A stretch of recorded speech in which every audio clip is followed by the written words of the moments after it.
Well, hello everybody. How are we all doing today? Hi, thank you for joining us. My name is Greg Kinney. I'm the program coordinator for the museum. Very excited about our program today. But before I get into that, if I could prevail upon you all to please rise for the Pledge of Allegiance.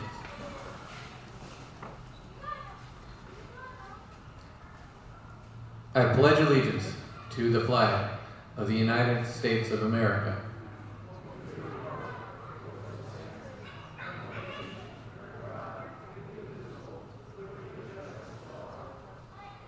Thank you. If I could ask our veterans active duty to remain standing, the rest may be seated. Thank you. Thank you for your service. Thank you for our freedom. Of course, taking a brief opportunity here to pass around a few more things. Thank you to our Air Museum volunteers, the folks that make this the living history institution that it is. Our volunteers do a lot for us, folks. If you're wearing a little blue dot, it's probably because a volunteer up in the gift shop sold it to you. If they told you where the program was, a volunteer. If they talked to you about an airplane, a volunteer. We've got a lot of great people we work with. So if you folks wouldn't mind, how about a hand for our volunteers? And of course our members, people that generously support the Air Museum, enable us to do what it is we do, bringing in new aircraft, bringing in new exhibits. So we've got an exhibit on the Battle of Midway coming up. We've got an F-117 Nighthawk that we're working on currently that'll be with us here not too distant future, including its very own hangar just to the south of us here. So if you're here today and you're not a member, I would ask you to consider membership. We'd love to have you as part of the family. The volunteers in the gift shop would be happy to get you signed up. They'll take your admission that you paid to get in today and count it toward a membership. So please do think it over. We'd love to have you. And at the end of the day, it enables us to do what it is that we do here, which is to preserve, educate, and honor. And now, of course, I want to say thank you to our featured speaker today. Dr. Sean Barenfield is here with me now. And speaking of people that do a lot for the museum, this gentleman is the absolute epitome of that. He's been kind enough to share his amazing collection with us. And not only that, if I twisted his arm a little bit, he agreed to do a speaking presentation as well. So I do appreciate it. Let me tell you just a little bit about him. He was raised on a farm in the Olympic Peninsula in Washington State. He graduated from Washington State University. He got his degree in zoology, and then in 2001, he got his doctorate in veterinary medicine. He practiced veterinary surgery in Southern California since 2001. Started Humanimal Incorporated in 2010. Took a little break in 2005, and he went to the Northwest School for Wooden Boats, building and living on a 200 square foot cabin off the grid. So this is one of these kind of people that just makes you want to strangle him. You know, he can just sort of do everything. That's really cool. Training in traditional blacksmithing and MIG welding from 2016. He started collecting and restoring historical military vehicles and artifacts in 2015. And as you can see, I think it's become an addiction for him. He's currently building La Maria, which is the namesake named after his mother. It's a 21-foot wooden gig rig sailboat. Again, just cool stuff. He's also purchased 140 acres in Washington State where he plans to build an educational center to encourage these sorts of traditional trades, and I encourage him in that. That's an amazing thing, and it's something that I think he'll tell you more about, but these are skills that shouldn't be lost, but increasingly are. And if that's not enough, he also plays Irish folk music. I mean, dang. Won't you please welcome our featured speaker today, Dr. Sean Barenfield.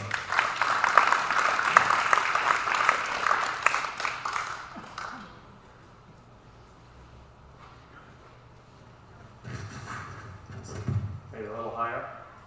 All right. Thanks for coming. It's kind of getting warm out now, isn't it? Yeah, I can feel it too. All right, before I get started here, just a couple notes. If you see anything with guns on it, they're all deactivated, so don't worry. The machine guns have no barrels. The receivers are fake dummies, so nothing's going to go bang today. You know, I always like to start public speaking to get my jitters out by talking a little bit about humility, which is something that keeps rearing its ugly head on me every time I talk. Last year I gave this talk, and my big plan was to come riding in gallantly on the Kettenkrad, and as it was out there revving and we were waiting the doors open, it just died. So then we had this 3,000-pound hunk of steel and me out in the sun trying to get me in here. This year, instead of doing that, we decided to take a break from the pomp and just have me show up. And I haven't put on my slacks for a year, and after being in COVID, I realized after those extra 5 to 10 pounds, there's a little humility to be had here. I couldn't get my button tied, so I'm not going to be tucked in today.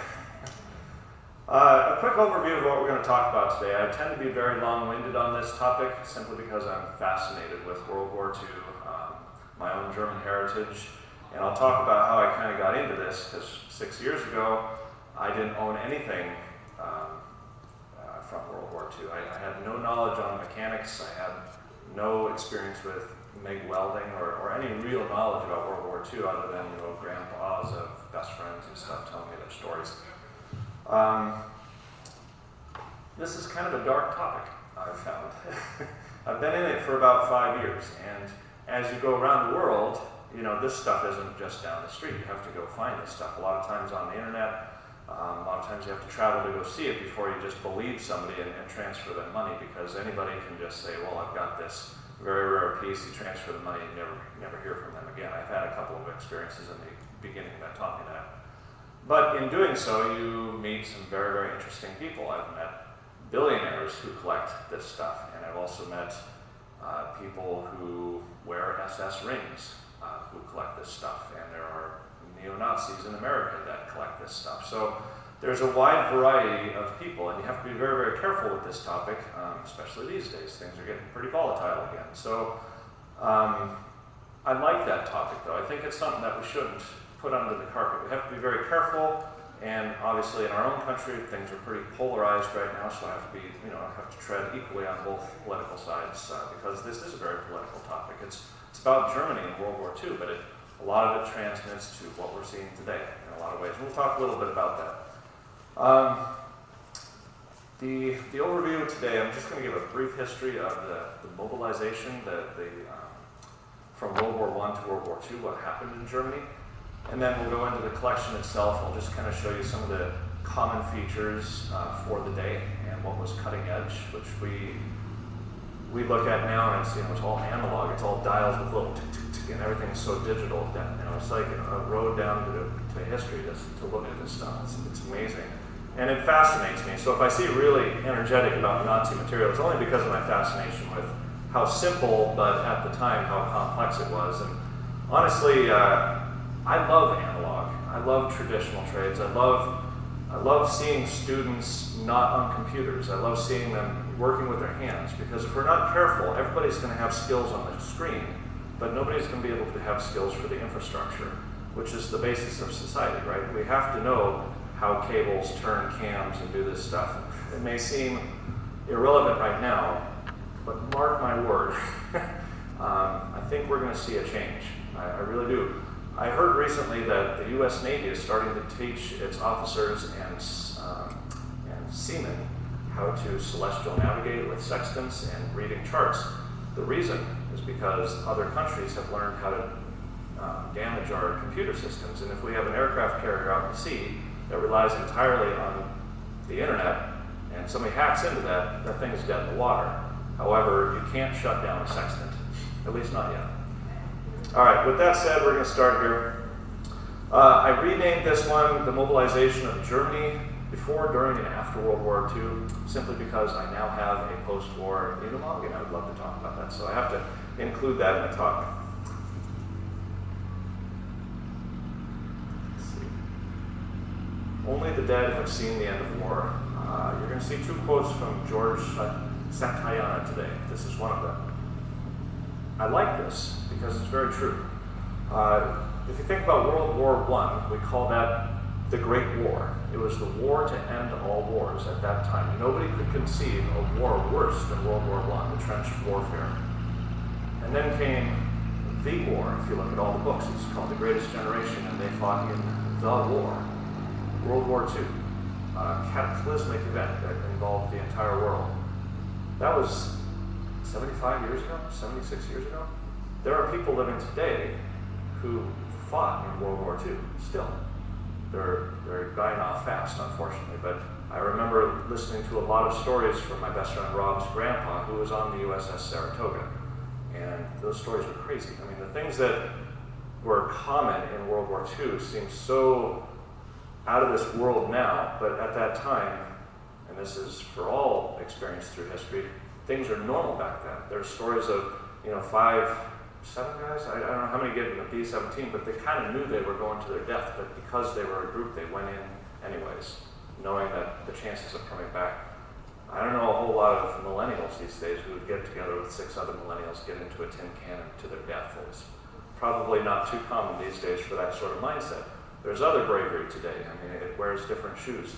But back then, that was the normal thing to do. So, we have to remember the passage of time and the normalcies that come along with that.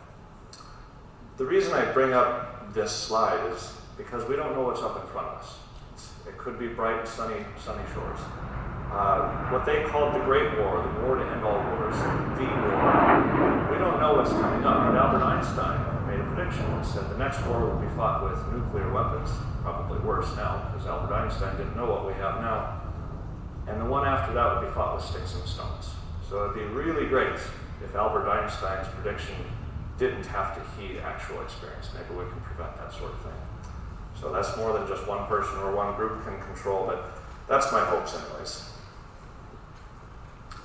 How and why does one start a collection like this? Well, first of all, you have to have a best friend by the name of Rob Young. I've known Rob Young since 2nd grade. We've been best friends ever since. Rob's a master plumber up in Washington, and one day in 2015 or so, we're talking, and he said, man, you got to check out a Unimog. This is the coolest thing. So I get on the internet, and I look up Unimog. It's not this one.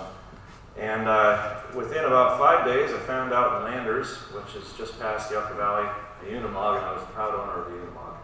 That's not World War II, that was Cold War, but it got me very deeply involved in mechanics. And I tore that thing down to the frame, rebuilt it, and in the process, kind of learned basic engines, basic analog, batteries, electricity, all this different stuff that kind of rudimentary vehicle maintenance comes along with. And it was a great experience, a great restoration. It's up in Washington still.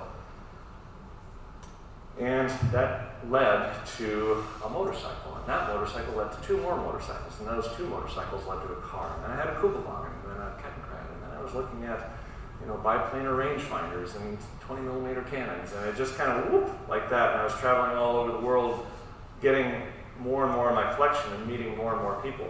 And I've had some great periods of education in my life. The veterinary school was great. I always tell people the best education I ever had was the trade school, the wooden boat school, and that I was never a good surgeon until I came out as a boat builder, because all the principles of surgery is only about 85 to 100 years old. Boat building is about 2,000-3,000 years old. I mean, the Vikings were building boats a long time ago. So a lot of the principles for what we use modern day for things like surgery go way back to the original trades. So that got me into the whole Nazi topic. And I'm German, and so I wanted to know some family heritage. There wasn't a whole lot talked about in my family about our German heritage, so I started looking more and more into it, led to books and movies, and here we are in Palm Springs Air Museum, my second talk about Nazi Germany. All right, let's start with World War I with Germany. We'll just do a kind of a brief overcap. I know you all kind of know this stuff, but World War I, there was very minimal motorized vehicles. They were basically horses. They had cannons. They had bolt-action rifles. They had the rudimentary beginnings of a lot of the machine guns that we now attribute to World War II were started in World War I. In fact, a lot of times when you see MG-34, like the machine gun mounted on a motorcycle, that MG, machine gun 34, 1934. So if you see things with acronyms or numbers attached to them, a lot of times it refers to the year. The machine gun that's mounted on the Schwimmwagen, which is between the tan and the car, that little boat with wheels, MG-15. That was used in World War I, 1915. During World War II, that machine gun was transposed onto the airplanes for the Luftwaffe, because they were very light and small, and they could still shoot the 8mm round. So MG-15, 1915. Trench warfare, of course, was very just let him go by. Trench warfare was pretty brutal experience for the soldiers. The Spanish flu happened at the same time. Spain was a neutral country, that's why they call it it the Spanish flu. There's a lot of history on why they called it the Spanish flu, but it originated from the fighting in the trenches, from what I've read. The Blitzkrieg philosophy. So Blitzkrieg, lightning war, came from World War I. We always think Blitzkrieg, the German Nazi regime, came from World War I. Towards the end, the Germans were trying to figure out how to stop this stalemate between the trenches of the Allies and the Axis. And they figured out at night they could have little infantry groups that were very fast on horses, get behind the enemy lines, and then attack them from behind. That began the philosophy of Blitzkrieg, which we'll talk about with World War II. At the end of World War I, the treaty was signed. Remember, Great Depression was, this finished in 1919, I think, 1918, and the Great Depression was soon to follow. That was 1929, am I correct on that? Okay, so about 10 years, there was the Roaring Twenties coming up. Germany had a different experience. They didn't really have the Roaring Twenties. They had the Treaty of Versailles. And the Treaty of Versailles had a lot of things in it, but basically after World War I, the main things that kind of led into World War II were the restrictions, not only economically, that happened from the Great Depression, but also the Treaty of Versailles. They couldn't have an army over 1 million people, and only a very small percentage of them could be officers trained to a very limited capacity. They couldn't have an air force in the Luftwaffe, so basically just airplane clubs and their commercial airlines. Lufthansa were their modes of training pilots. They couldn't have an air force, and also no submarines and no tanks. So they had a lot of constrictions. There were also financial reparations going on, and the Great Depression hits, which of course affected the world. And what ultimately happened is the Versailles Treaty, combined with the Great Depression, created such an economic turmoil in the country of Germany that it was almost inevitable that Adolf Hitler would come crawling out of this treaty. That's what this cartoon's about. The people of Germany were in dire straits. Some of them were eating their shoes and their pets just to stay alive. So it was really, really bad. And they were looking for a savior. And at first it seemed like they had one. They started to mobilize way before World War II. They used their tractor facilities to build tanks. They used industry for agriculture, big agriculture buildings, to act as airplane hangars and start to develop engines and planes for the Luftwaffe. It's a picture of that. And industry started happening. People were put back to work. Here's a fellow working on a K98 rifle, one of the most famous rifles ever built. And people were happy because they were back at work and they were starting to earn money, and industry was developing in Germany again. You'll recognize these famous logos from cars and whatnot that we see every day. Hugo Boss is a famous men's clothing line. But they're all tied to Nazi Germany. Mercedes-Benz had this on the left is a propaganda poster with the Luftwaffe flying overhead at Mercedes L3000 right there. The DKW on top, you'll recognize the four rings of Audi. That's DKW, Horsch, Wanderer, and Audi. And those four companies were failing, and then when Hitler came along, they were bound into the one company, Audi, and that's what the four rings represent. The Hugo Boss collection, the original Boss senior fellow, I forget his first name, was a designer of Nazi uniforms. And he also came up with a very unique color. You'll see most of the collection is this dark green-gray color. That's called Dunkelgrau. And Adolf Hitler wanted a color that was completely invisible in the shade. Black is not invisible in shade. You can see black in the shade. And the original textile owner, Mr. Boss, and a few others came up with this color Dunkelgrau. And if any of these vehicles parks in the shade, it's invisible. It's incredible. It's incredible how they just kind of disappear. And then let's see what else. BMW. BMW actually was a company that made airplane engines originally for World War I. The Red Baron and other famous German pilots had BMW engines in their planes. The roundel with the blue and white circle in it on the cars you see today, Everybody thinks that's the spinning propeller. That's why I put this up there. And that's a misnomer. That's from a movie, I think in the 90s, called Finding Forrester, where he said, well, that's a spinning airplane propeller. It's actually not. It's the Bavarian flag in a roundel. It just was mistaken in that movie.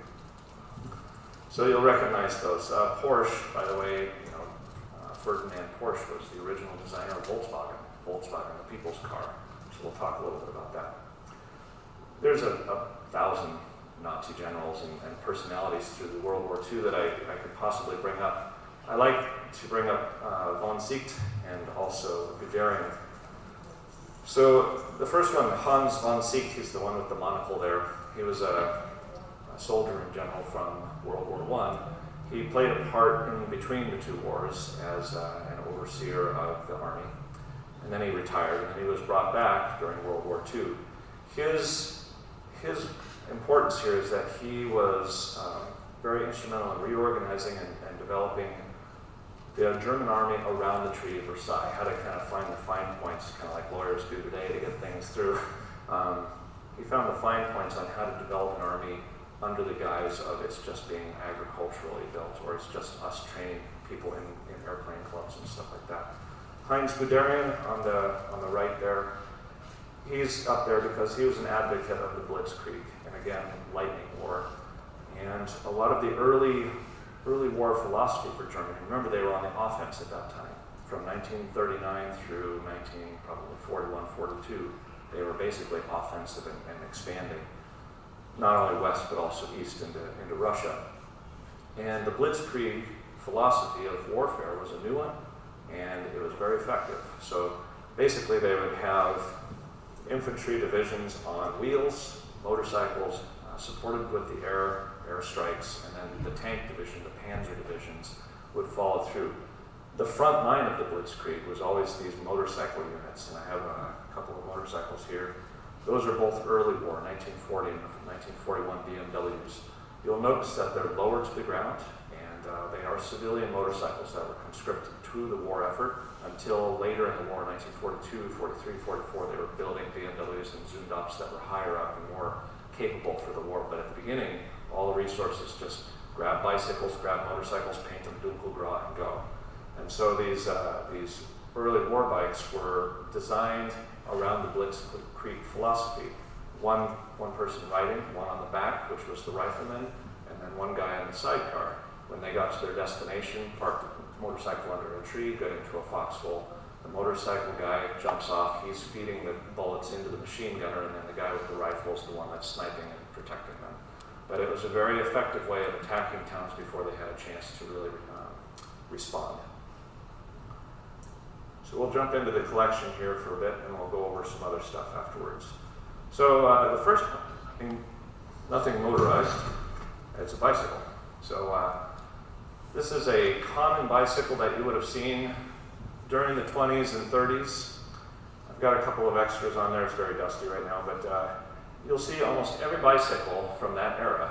If you watch any of the movies, no matter where it's from, America, Europe, all the bicycles were the same. Nowadays, our bicycles are just like a crazy collection of bananas. They all look different, but almost all the bicycles were the same. And so, as Germany expanded, it took over town after town. They would just find these bicycles and take them, and they would paint them, and off they went as now German bicycles.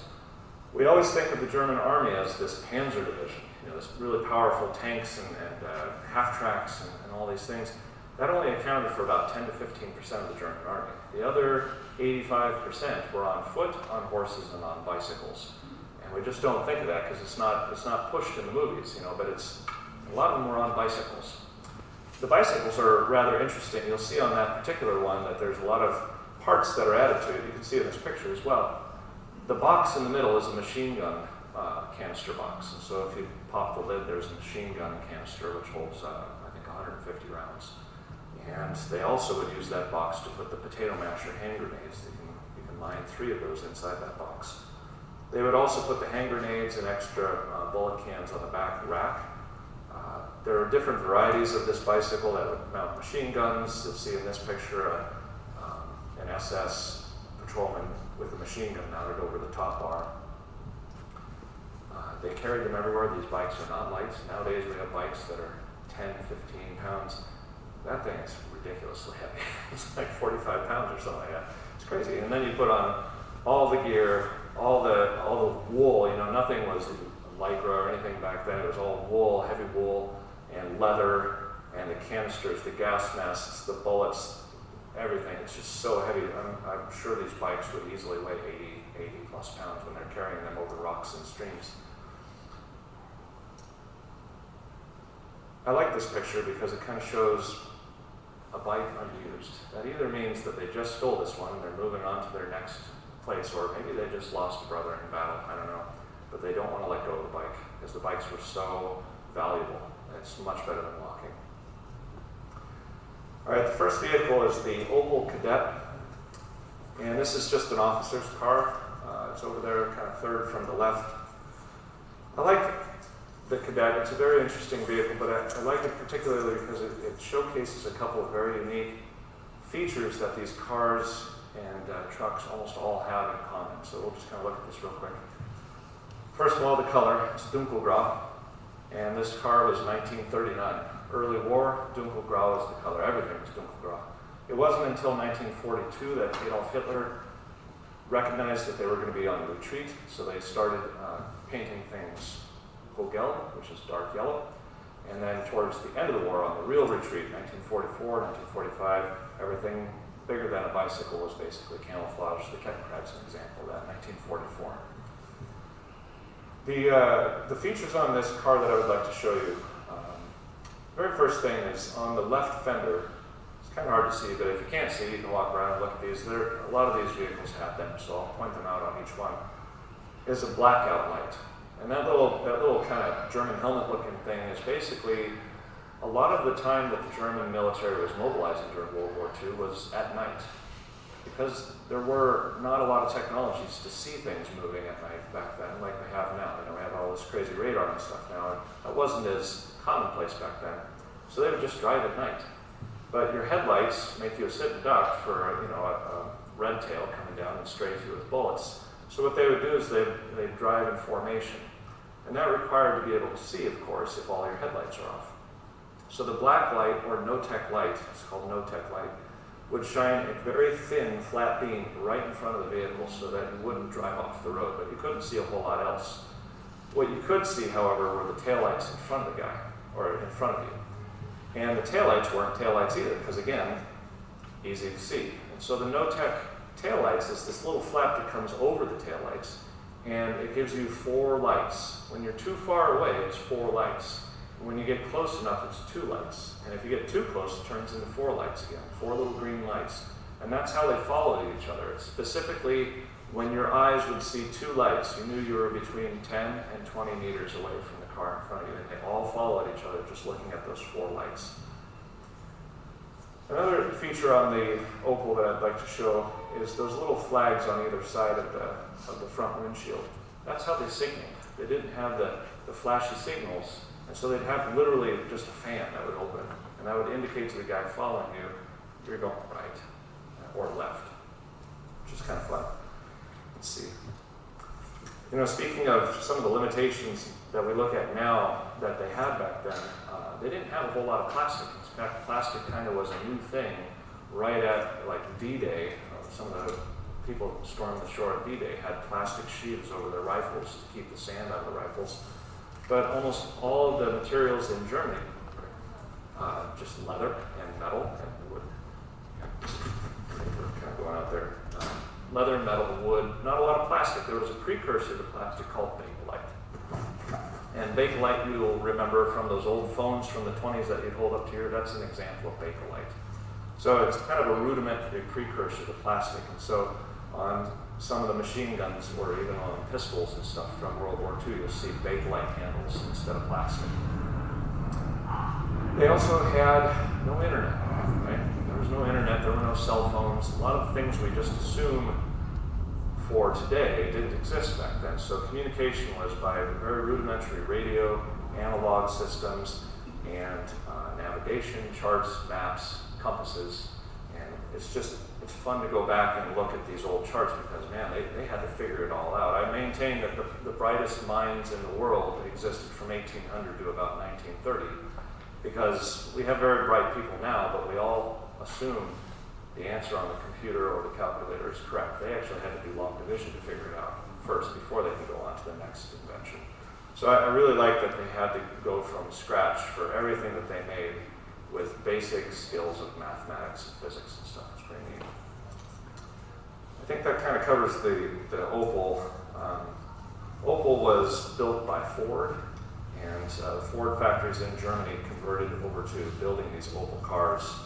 And the Opel Blitz is a famous truck from World War II movies you'll see.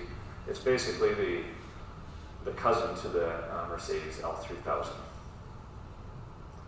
There's just some photos of German officers with these cadets. You'll notice that a lot of the headlights have little shrouds over them. Again, that's just black lighting. So the British did that, the Americans did that too. Basically just trying to cut down as much headlight or any light or indications that you're on the road, because strafing with war planes was a very common thing in World War II, so you wanted to be kind of inconspicuous. Okay, the Mercedes L3000S, probably, every time I say something's my very favorite part of the collection, I move on to the next one that's my very favorite, but man, I love this thing. This Mercedes truck is a 1941.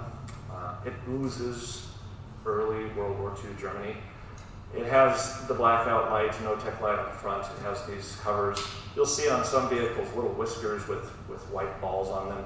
These are basically the lateral extent of the vehicle. That's where they put these whiskers. And so if you've been to Europe, which many of you probably have, you notice that a lot of their streets and alleyways are very narrow compared to American streets. And so these would just basically make a brrrr sound on the walls as you drive by, to correct, to not hit the wall.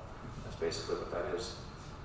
The chrome star is a fake. I can't get it off because you have to disassemble the radiator to get that off, but that's plastic. They did have a metal star, but these days finding a Mercedes metal star of that size is nearly impossible.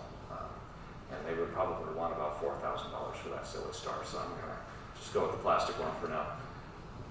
It is a diesel. It's a 4-cylinder diesel, but it's a pretty big engine, and it's geared very, very low for towing things like artillery, troops, and cargo, including a lot of ammunition, which is very heavy. You'll see the little flags here for signaling right and left. And let's see, this is my favorite feature of this truck. This bed is called a Myler-Kipper tilt bed. It's on a piston, it tilts in 3 different directions. The reason I like it is because the Myler-Kipper company goes back to 1860. It was actually a horse-drawn carriage company that they used for timber and all these other things. And during the war, Germany relied on itself, and so they used, implements used from 100 years before to augment their war machines. It's kind of interesting to see that, but it's a very old German company, the Myler-Kipper bed, and again, it was used on carts to move hay and logs and stuff back in the 1800s. Let's see, I think that's pretty much it on the Mercedes. On the other side of the Mercedes is a Jeep. That's not a World War II Jeep, that's a Korean Ford Jeep. The only reason I know that, the M38, is because I'm building one right now in my shop. And the Jeep is a very famous vehicle for America. There's quite a history to the Jeep.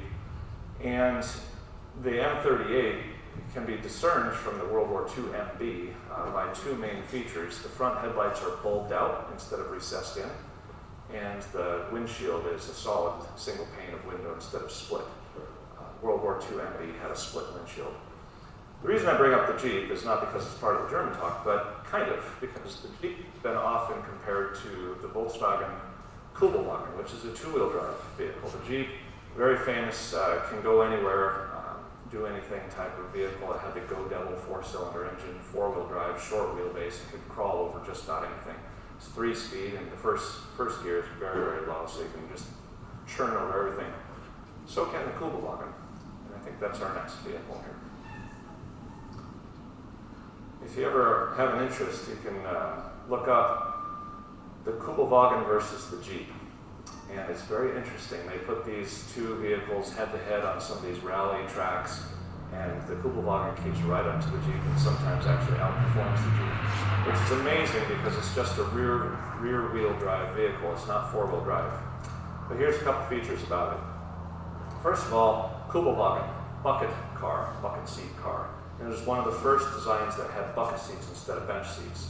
Why did they do that? Well, they found in early pre-war that people were taking turns really fast on a bench seat. Everybody would go whoop right off the seat. So they designed the bucket seat so that you had bars to hold on to taking tight turns.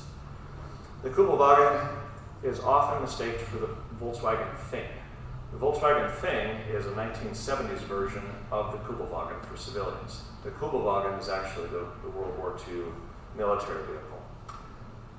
I love Kubelwagens. They're very interesting. They're quite rare. There's only maybe 200,000 of these in the world at this point, true World War II Kubelwagens. You'll see a couple more common things here, the no-tech light in the front, the hood over the headlights. This one mounted a lot of external implements simply because they wanted the room inside the car to move around and not have everything bunched up. There's a couple of rifle holders in the middle of the vehicle, external shovel, gas cans and everything were all mounted externally. The reason this is such a capable vehicle is because of a couple things. Number one, the engine's right over the wheels, putting the weight of the vehicle, the actual weight of the vehicle right over the wheels, giving it grip. They had differentials that were being designed which gave positive traction in these vehicles. But two main features make this one of the best early examples of overland vehicles. Number one, it's really light. It's about 1,100 pounds, 1,200 pounds. To give you a reference, the war bikes that were being built at that time, the big heavy BMWs and Zundaps, were about 1,200 pounds. So this car actually weighs about the same, if not a little lighter than one of the big motorcycles. 2 to 3 people can easily push this thing over a log. It's very light. Second feature, it doesn't have the drivetrain underneath the vehicle. Everything's within a tube on a pan. So basically the bottom of the vehicle is essentially flat. So it's really great to sled it over mud, over snow, over logs. You have 2 to 3 guys who just literally push it over things. And there's pictures of people just pushing it upstairs and stuff. It's light and it's flat. One of the other great features about the Kubelwagen is it was very inexpensive to build, which especially as the war progressed and materials got less and less and also money, they wanted to build things that were efficient. And so the motorcycles that were being built were quite complex for the time. You could build one Kubelwagen for the amount of materials and costs for 3 motorcycles at that time. So here's a few photos. This is an African photo. The Kubelwagen saw service in all the fronts that Germany went, from Western Front to Russian Eastern Front, Northern Africa. Here's a photo from Northern Africa. Notice the tires are big balloon tires. That's for the sand. Here's one. You'll see that this one's painted camouflage, meaning that it's probably a photo from 1944 or later. I think that's the same group. Here's externally mounted gas cans. Everything was mounted externally. You see some planks there for putting underneath the tires when they get stuck in the mud. This was probably from the Eastern Front, Russia. The next one's the Volkswagen Schwimmwagen. Schwimmwagen, swim car. Literally, it's a boat with wheels, and very unique. There's about 50 or so, give or take, Schwimmwagens that are actually from the war left in the world intact. There's a fellow in Clio, Michigan, Dave Crompton, who is known around the world for his restorations. This was a Dave Crompton restoration. This is the only vehicle on my collection that's not painted correct for the year. This is a 1943. It should be either tan or camouflage. But the previous owner, who lived in Canada, he absolutely wanted a Duc-Gras Schwimmwagen. So Dave painted it, thanks to his cries about it, he painted it Duc-Gras, which I think it looks great.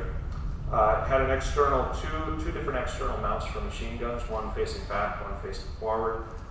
There's a propeller on the back of this car, and perhaps after the talk, if you're interested, we can just move the rope so you can walk behind some of these vehicles and see.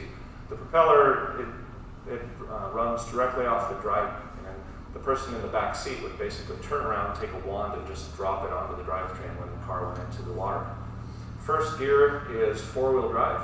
Every other gear is 2-wheel drive off the back of the drivetrain. And again, like the Kubelwagen, the engine's in the back, right over the back drivetrain wheels. Got some interesting photos of the Schwimmwagen.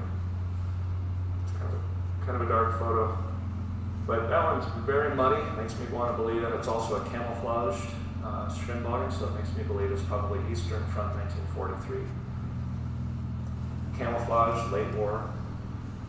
I like this picture because look at how exposed they are, right? Look at how the militaries are designed now. Everybody's so protected with armor and whatnot. These guys were literally in a little floating frog out there, and machine gun fire coming at them, and the only thing they had protecting them was a glass windshield. Probably wasn't even safety glass. Here's one going into the water. The paddle on the side, which is mounted, is your reverse, and that's a very, very technologically advanced reverse. Going forward, you might wonder how do you steer this thing? You got a propeller going in first gear that's pushing you along. You just turn the front wheels; they act as the rudder. Not terribly nimble. Here's an adaptation of a Schwimmwagen for snow. Wasn't used a whole lot. I think that probably was a flaw in the design, but there are several pictures of that. Some driving by and salute. All right, the Kettenkrad. Technically the rarest motorcycle on the planet. There's about 45 original World War II Kettenkrads left on let's see, service, functioning ones. There's some extra ones in museums that don't work, but this is one of the rare ones. Camouflaged, it's 1944, and a feature on this particular Kettenkrad is that it has a headlight, and there's some controversy among the collectors about why this particular one has a headlight. There's only a couple of options. Kettenkrad was built in different batches, and the batch before the last one had a headlight, but the final batch had no headlight. They were running out of materials. They just want to pound these things out, so headlights seemed kind of irrelevant for this machine's use. So a lot of the 1944s don't have a headlight. This one does, meaning it was either a very, very late one from the previous batch that was just pushed out at the wrong time, or somebody after the war just welded it on, which is probably the most likely. Most likely. It has a light cover. No tech light on this one. It wasn't really used for road travel. It was sometimes, but basically the function of the Kettenkrad, it's a very unique, odd-looking thing. It's kind of an awkward one to drive, but basically think of it as a tugboat for the land. So it would pull the jet planes that Germany was developing at the end of the war to save jet fuel. They would just pull it into position before it took off with a Kettenkrad. It would pull big vehicles out of mud in the eastern front. It would pull ammunition. It would lay cables. It would basically kind of like a mule. But it's very capable, and it's almost unstoppable. It's 1 meter wide and about 3,000 pounds of steel, but it's got the exact same engine as the Opel car, a little 4-cylinder, and it's just on tracks. It'll climb basically anything. Here's a couple pictures of a Kettenkrad. Trailer behind it was specifically built for it for the mud and the swamps in the eastern front in Russia. Because they were going through a lot of mud and swamp, they wanted a trailer that could carry ammunition but not sink, and so they made a watertight trailer for this vehicle. Here's one in the snow, and the big spool on the back is just laying cable. There's another cable drawing one. Here's a good picture of that little watertight trailer being pulled. All right, and with the motorcycles. So, out of the 8 or 9 German motorcycles that I have, kind of ran out of time getting everything here today, so I've got 2 that are early war BMWs. The motorcycle is very interesting, part of the German armament. It was used massively. I mean, there were so many motorcycles built for this war. Again, sitting ducks. They were used for many different purposes. One of the big ones is just move batch papers from one camp to the next. And then, of course, in the early war, blitzkrieg technique of attacking towns, and the motorcycles were a good answer for that. At the beginning of the war, the BMWs, the Zundaps, the DKWs were civilian bikes. They just painted them Dunkelgrad went. They just took bikes. At the end of the war, by about 1942, the Zundap won over the design contract to make the war bike. They were higher. Both wheels in the rear could be locked, so you had a 2-wheel drive motorcycle. Very, very capable, very, very heavily built. And BMW, which the R75 people are familiar with, actually was just handed over Zundap's plans by Adolf Hitler. He just said, I just want both companies. And so that created a lot of bad blood between the 2 companies. BMW, of course, we all know, went on to make a lot of cars and motorcycles after the war. Zundap, unfortunately, became lawnmower company owned by a Chinese company, and then it just kind of dissolved. But the old Zundaps are amazing, amazing bikes. One of the things I love about old German war bikes is how simple they are. I'm not really a mechanic, but even when I break down on the road, which is about every 4 miles, you can pretty much figure out how to fix yourself and get on the road again. They're very simple, and they draw a lot of attention. Say that. These old war bikes, this one's a, if I look at that closely, that's a BMW. I can tell by the front forks on that one. They're carrying, what, about 1,000 pounds worth of men, plus probably another 200-300 pounds worth of gear. They can really pull. I've pulled this truck into my shop with one of the motorcycles. Geared very low, very powerful engine, 750. There's a townswoman feeding a German Blitzkrieg group. You can see the mounted MG34 on the sidecar there. There's a fellow, probably Eastern fronts in the snow. Looks pretty miserable. I'm not sure what that picture is. You can see a Tiger tank on the left and a horse in the background on the right. These guys look like they've been on the road for quite a while, suffering. It was a rough war for a lot of people. I mean, obviously, any war is rough, but this one, particularly on the Eastern Front, some of the books I've read and some of the stories, man, there was suffering going on back then, and they just went forward. I wouldn't say I'm an expert on this topic, but I know speed, methamphetamine was a drug that was pushed out pretty heavily to the troops, and they could fight fiercely with no food for days, and they just used drugs and just drugged their soldiers. There's a lot of different stories and books about that, if you're interested in reading on it. This guy's having a better day. The Probst was behind him. That was a very famous German artillery pulling vehicle. This is an old Zundap. That's a KS 750. That's the equivalent of the R75. This is the bike that had the original patent. And then Hitler said, BMW, you can take that patent and just go with it. And just a poster. What's interesting about the poster picture here is you have to remember that's what they had. They had posters, they had radio, and they had newspapers, and they had gatherings. They didn't have the internet. They didn't have those things. And that's going to be part of what I talk about here at the end. A couple last little bits on the collection here, the trailers. We talked about the trailer that the Kettenkrad pulls. That's a watertight trailer specifically for that vehicle. The one on the right in this picture here is called an IF8 trailer. I didn't bring any, actually there's one behind the tan Kugelwagen that's being pulled. The IF8 trailer was pre-World War II. It was a horse and man cart that was used for chopping wood and taking it to your house and stuff, and they just put an attachment to it, put it behind vehicles, and all of a sudden it was part of the World War II German Army. Make do with what you got.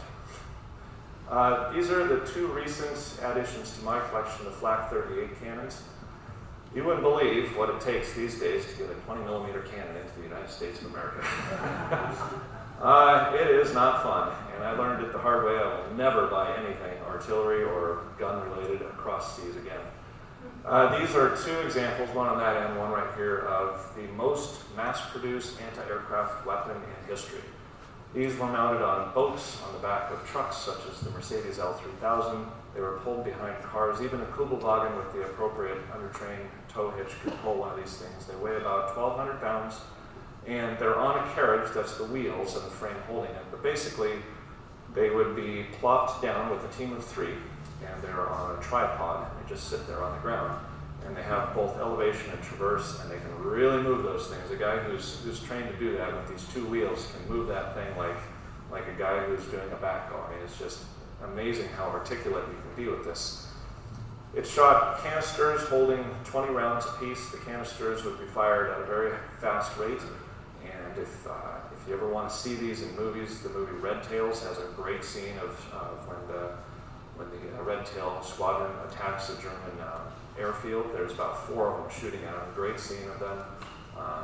Band of Brothers, when they first land on D-Day, Sergeant Winters and the guy he was with were going one direction. All of a sudden, a Flak-de-Beer, a 4-barreled flak cannon, was in the woods, and they turned around. That's a great example of the 4-barreled one. And so getting them into America, the reason it was so hard is you can't have them. So what you have to do is you have to break down the receiver. And by breakdown, I mean annihilate. They had this thing cut, each of the receivers, which basically the barrel goes into the tube, and the part that's in the circular holster there is the receiver. That's the part that cycles the rounds. And they had to weld cut, or was that laser cut? There's a word for it. They had to cut it through metal, and it just annihilates the whole thing. And I had to search high and low in Southern California for a welder down here who could reconstruct them, and he did such a beautiful job. And they look basically right from just like they did when they were over in Europe. It took about 1.5 years to get these two here. Oh, let me go back. It's kind of heavy, and I don't think it moves too well, but on the left of that screen you'll see an 88, also a very famous German anti-aircraft, and it was used for anti-personnel. It was one of the big guns used against the D-Day invasion on the German side over in Normandy. And outside front you'll see that they have an 88, a real rare piece, one of the only ones in America actually. It's gray out there, it's out in front. And that leads us to post-World War II. It comes to my most recent purchase. I have two of these. One's in bad shape and this one is in great shape. And this is the Mercedes Unimog. This particular model is called a 2010. It has nothing to do with the year. It's just called 2010. It's a Swiss version. The Unimog, so Germany lost the war, and a lot of Germany was destroyed by the war, along with a lot of Europe. To rebuild Germany was a big pill to swallow. And so one of the things that they had to do is they had to make sure that there was a lot of Nazis still in Germany, and the Nazi philosophy was still far and wide among the people. So there was a re-education effort, but also they wanted to rebuild in the German industry, and as you know, they became an ally instead of the enemy. Now Germany is considered an ally to America. How did that happen? Well, America put a lot of money to Germany, and so did a lot of European countries to rebuild Germany and reconstruct Germany. The Unimog's one small element to that reconstruction. Unimog is Universal Motorrad. That's just what the acronym stands for. Universal Motorized Vehicle. Even though this is a Swiss version that came in 1950 through 52, the original Unimogs were starting to be built and designed around 1948 to rebuild Germany. How does a single truck do that? Well, a lot of the farm and timber industry use these things. The Unimog is designed to be 2 potato rows wide. Not too many cars are designed based on the width of the potato row. It is a PTO front and back, basically think tractor with 4 equal-sized wheels. The 4 equal-sized wheels allow it to go to road speeds. Road speeds back then were about 35 miles an hour. This thing is screaming at 35 miles an hour. It is barely able to do 35 miles an hour. I would never take this thing at 35 miles an hour. It's a total danger.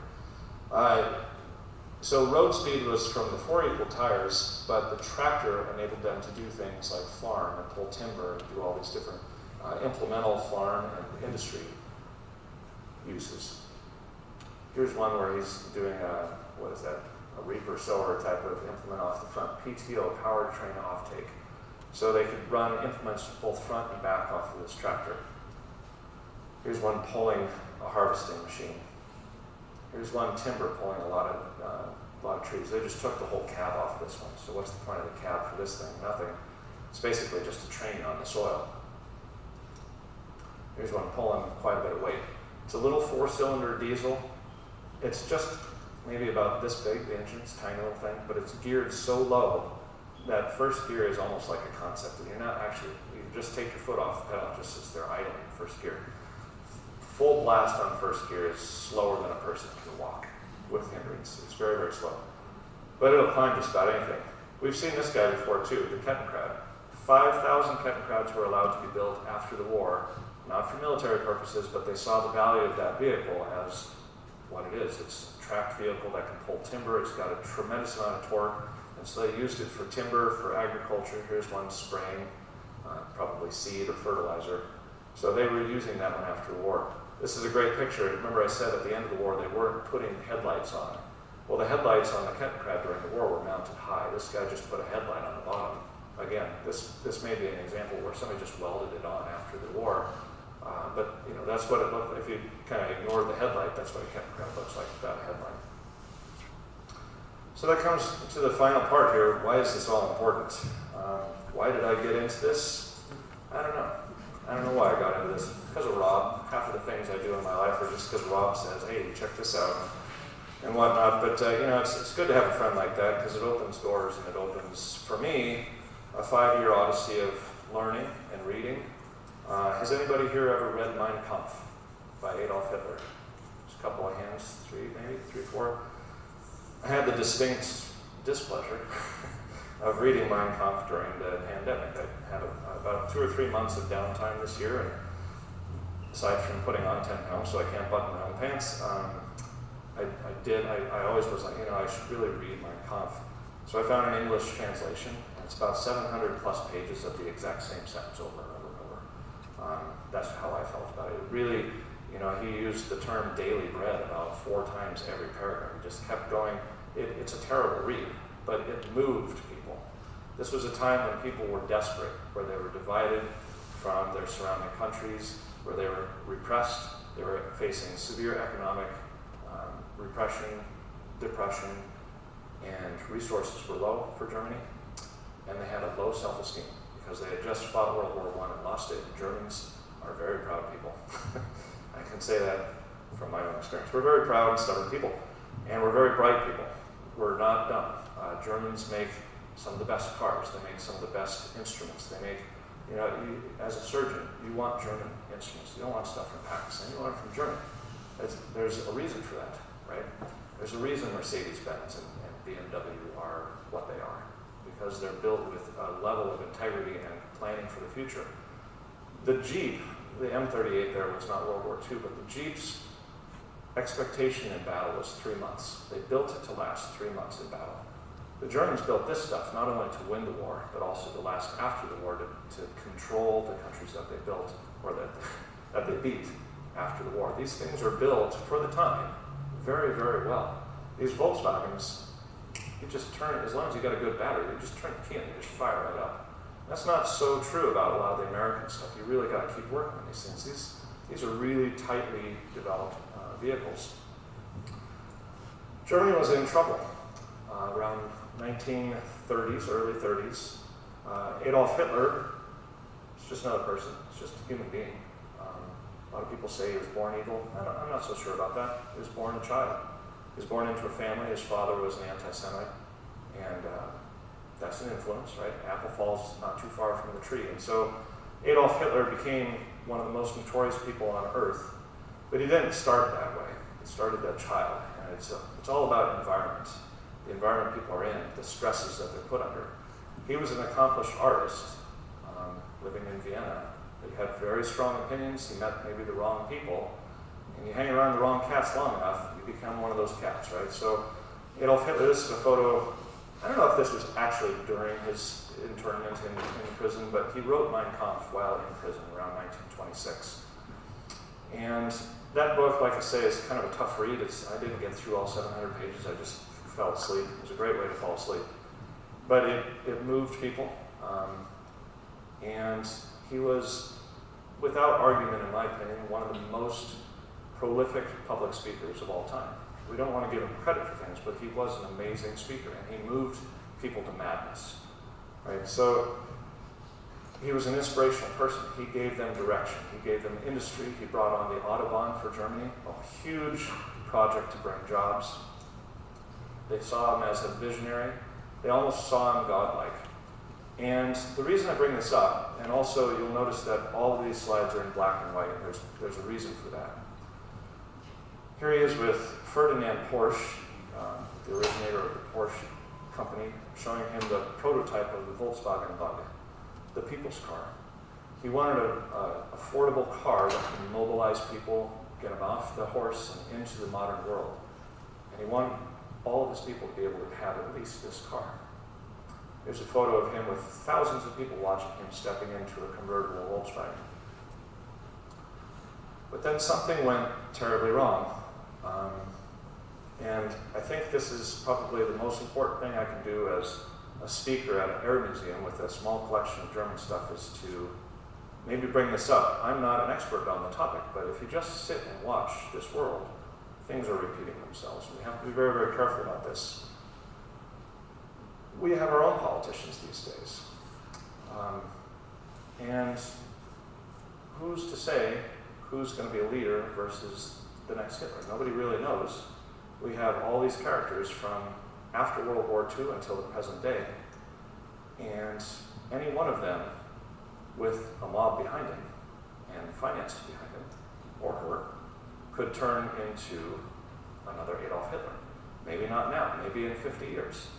But what's important is, again, Albert Einstein's prediction, the next war will be fought with nuclear weapons, the war after that, clubs and stones. We're at that breaking point with society. We can see even a country as strong as the United States becoming almost divided down the middle right now. And we have to be careful about the characters we put our support behind. This is Goebbels, I think is how you pronounce it. The reason I put Goebbels up there, again, there's many Nazis you can put up on a screen, but Goebbels was the administrator of propaganda. And he had an incredibly powerful position, probably the most powerful position in the whole Nazi regime, save for Hitler, is that he spoke to the people, and he did so brilliantly. He did it in the wrong direction. Imagine what Germany could have done if they had put their energy and resources and knowledge and skill towards a good purpose. It could have been amazing. But this is just an example of how the power of speech, the power of propaganda, and what I would say the most important thing, the power of media. Because remember, they accomplished that horrific thing that involved the entire world with newspapers, radio waves, and small collections of people, small being thousands. We now have the internet, we have cell phones, we have hundreds of thousands of people that can collect on a common goal. The enemy is no longer the Japanese or the Krauts or the Russians. The enemy could be your next door neighbor. We don't even know. Right? It's so impossible to find a common enemy, and that's why I think it's so convoluted for the young generation. They're becoming so confused. Things seemed to be, and I didn't live back then, but things were very black and white back then, a little bit easier to conceptualize. And nowadays, our young are raised on the computer. They're not raised with slide rules and shoveling dirt and chopping wood. They are raised on computers, and that has me very afraid for the future. But there's, it's not all doom and gloom. Here's a photo of burning of books during the rise of Nazi Germany, about 1939. Salutes. This picture is taken from about a year ago on the streets of America. It's not the only fire that's happened in America or anywhere in the world, but it's a very poignant photo. Here's the riots this year on the streets. The riots on January 6th. Different to the rioting spectrum, but riots none the same, nonetheless. You saw the burning of the books, the people saluting. Well, this was 2 years ago in Charlottesville. So, we're not that far. Where are we going as people?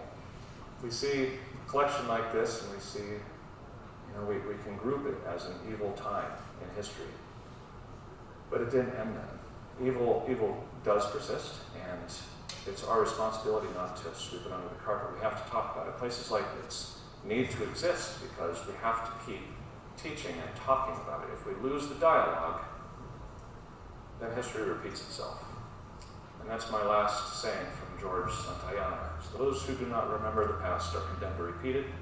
And I think that's a very good place to end. Kind of dark, but a very good place to end, especially after the year that we've seen, is that if we just ignore it or go to one side and not listen to each other. I think one thing I've noticed, if anything, is that people just talk over each other anymore. Nobody listens to anybody anymore. The Native Americans used to sit in a circle past the pipe, and everyone had a chance to talk without being interrupted.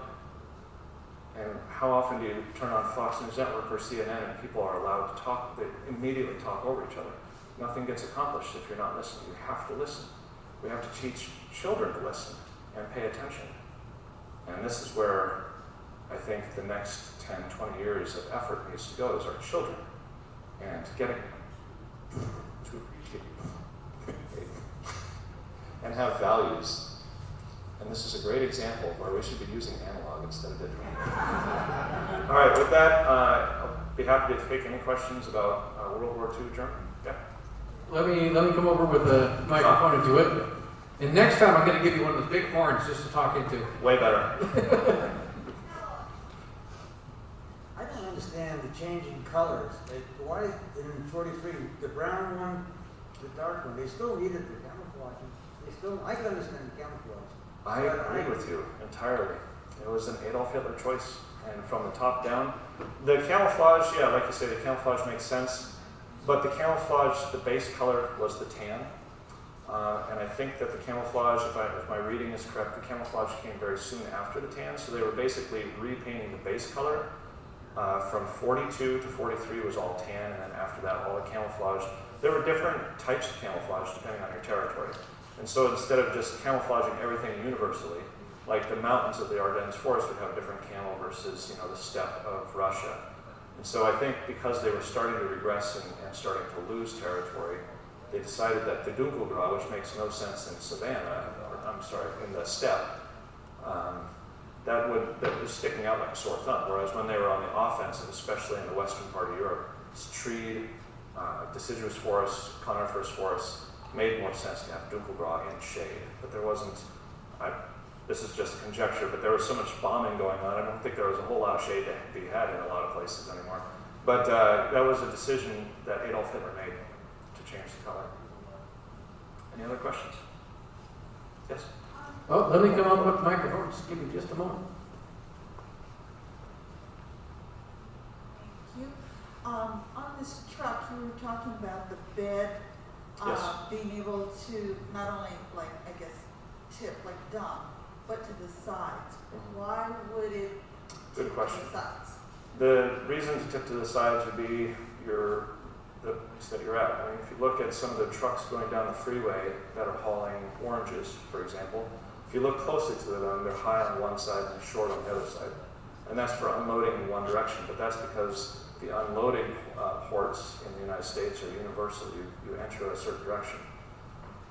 There were no stoplights. There were just roads with stop signs, and things were wide open. So you might have a building with the dump site to the left in one place and the dump site to the right in another place. So you had to have a trailer that could tilt in all three directions. Yeah, that's the basic answer. And it's just one giant piston underneath, pneumatic piston, pushes it up, and it depends on which latch you unhook on which side, which way. Yeah, and the walls of the bed, there's little latches. There's some latches, there's some pumps down. Any other questions? Well, thank you very much for coming. It's a warm one. Thank you. Appreciate it. Thank you. Have a great day. All right. Thank you, Dr. Barenfeld. Thank you, ladies and gentlemen. Of course, take an opportunity, go up, get a close look at the vehicles. Tommy's over here. He'll open up the ropes so he can actually get a little closer look. I know there are some spots that people needed to see. Thank you all once again. Enjoy your time with us. The cafe is open. Please get yourself a little something to eat as well. Thank you.